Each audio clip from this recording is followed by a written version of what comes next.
Now, Mark Carney did win the Liberal leadership in a landslide yesterday, walking away with nearly 86% of the available points to secure the top job. And today, the polling firm Pollara has a new survey out, one that says Carney has a big lead over Pierre Poilievre as the best federal leader to take on Donald Trump.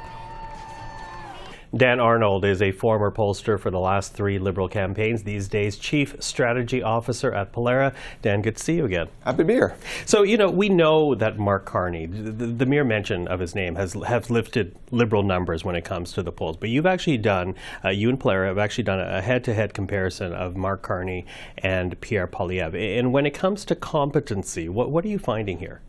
Yeah, so we tested about 20 different attributes comparing Carney to Poilievre, how Canadians feel different terms describe them. And yeah, the things where Carney has the biggest advantage are on things that are very managerial. It's on competency. He's got a 14-point lead, can handle difficult situations. He's got a 13-point lead, managing the economy. 18-point lead. So the things that you would expect, a banker to be good at. It's kind of, in politics, it's the first impression, it's the job description, it's how you look. And he kind of looks like somebody who is competent, who has his act together. And I think that's where a lot of the appeal for him is coming from right now with Canadians. They think they want a serious person at this time, and he looks like a serious person. Okay, serious person, in large part due to Donald Trump, which, you speak to people, that is what they believe the ballot question is going to be. Do you believe Trump is the ballot question? And when it comes to Carney, what have you found vis-a-vis Trump?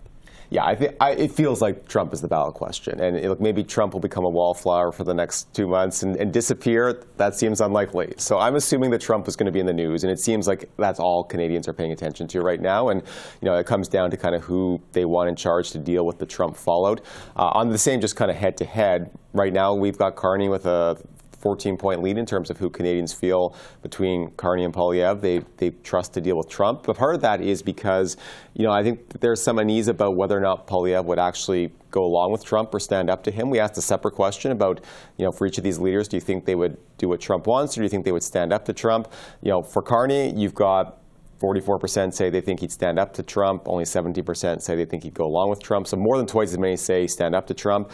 For Poilievre, it's flipped. You have more people who say he's just going to do what Trump wants as opposed to he'll stand up to him. So yeah, Poilievre's got a big Trump problem right now. And when the ballot question was cost of living was changed a year ago, everything was working for Pierre Poilievre. But now that the board has been shaken up by Donald Trump and the ballot question has changed, he's obviously scrambling and trying to figure out how he fits into this new game board that they're playing on. Yeah, although what's interesting about Carney, and no news to anybody, yes, people might know him as the Bank of Canada governor, but he has no track record as a politician. He hasn't really been tested as a politician. And I think what's telling, even though people believe he would push back more against Trump than would a Poilievre, and that's what your study has found, there's still a large chunk of Canadians that still don't know and ask that question about Carney.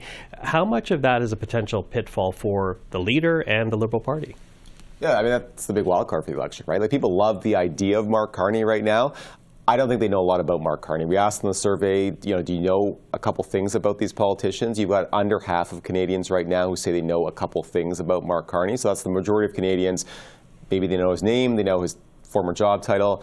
That's about it. So, in an election campaign, when there's attack ads and there's, controversy swirling and debates, and people will get to know a lot more about him. And if the idea of Mark Carney that they have in their heads right now is what they see on the campaign trail, I think that lines up very good for him and good for the Liberal Party. But if what they see on the campaign trail is very different from this idea they have in their head, if he doesn't kind of live up to the hype, those numbers could change very quickly.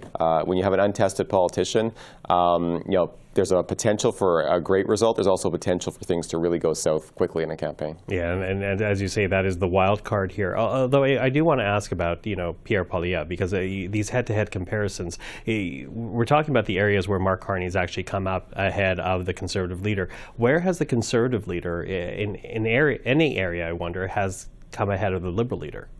So there's not a lot of areas right now where Poilievre, or really any areas where Poilievre is ahead of Carney. Where there is basically a tie is on things that are more about kind of relatability and connecting with voters. So do they understand what I'm going through, cares about people like me? And again, like Carney, the image people have of him is probably as this banker guy. Does he understand what my life is like? Does he understand what I'm going through? I think that's a bit of a wild card right now. People don't necessarily know that.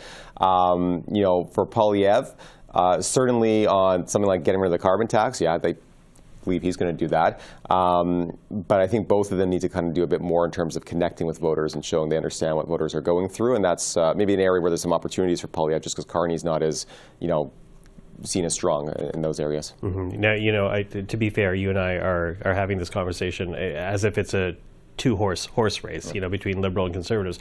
Are we discounting, are Canadians discounting the Bloc and the NDP too soon?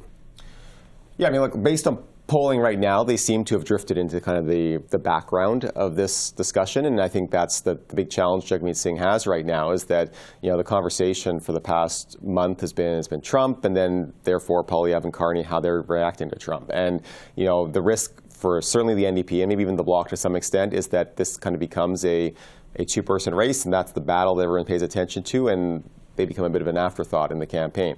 That said, again, when we're talking about areas where Carney's weaker, like understands what people are going through, cares about me, those are traditional NDP strengths. So maybe if Carney looks a little stiff and doesn't get what regular people are going through in a campaign, maybe that's something the NDP can kind of find some space to get in on and get some momentum on. But yeah, right now, based on all the polls that are out there, the NDP is getting squeezed right now.